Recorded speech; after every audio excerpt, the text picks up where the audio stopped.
Okay, this is your first act, so I'm going to teach you how to do this using the time-honored pattern that we use to teach the shell game. I have glass over a close-up pad that I have marked with the numbers of the pattern to show you how it works. All right? Now, you start with the empty shells at 1 and 3, openly load the pea under 2. And here we go. High diddle diddle, the pea's in the middle. We move 2 to 5, steal the pea. We know where it is, we know where it's not. And as we say not, we load the pea under 1. We take 1 through 2 back to 8.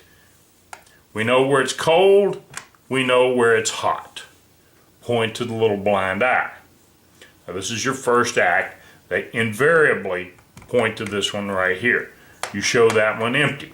Now what I always do is give them the opportunity to guess again. And generally speaking, they'll guess for either one of the two. All right, and that's okay because it's okay for them to win on the second guess.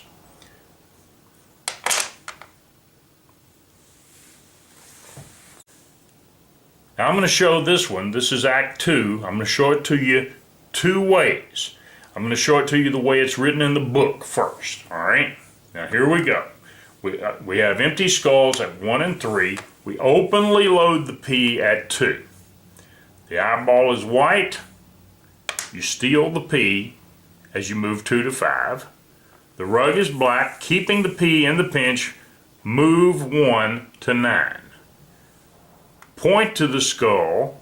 Load the pea as you move it from 1 to 7. You go 3, 2, 1, and 7. Where the pea comes back. Now, this one, they will point to this one right here. They're going to point to the middle shell. This, of course, is where the pea is.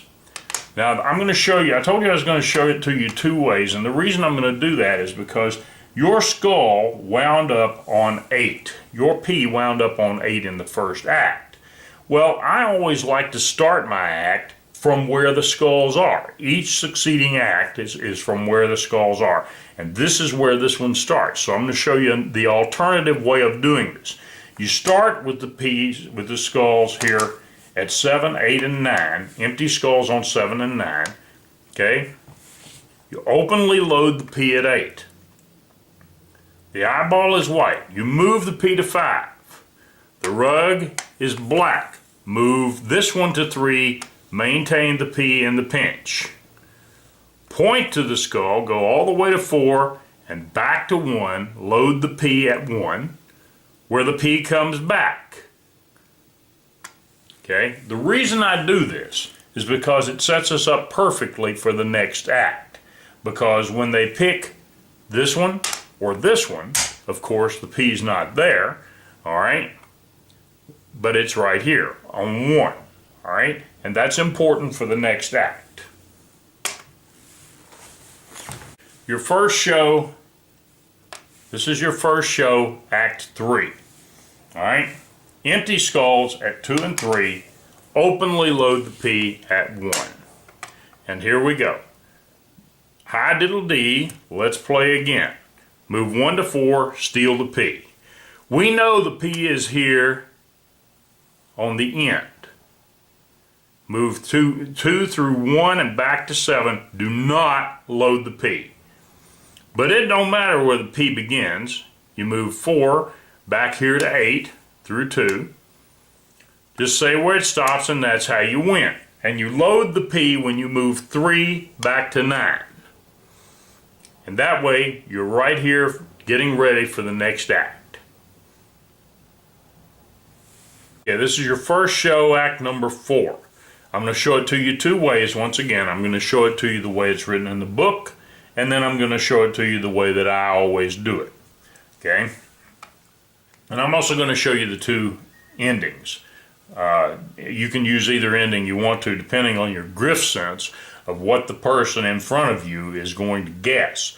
If you've got a new player, you'll do it one way. And if you've got somebody that you think is just going to be suspicious, you may use the method where you move the pea.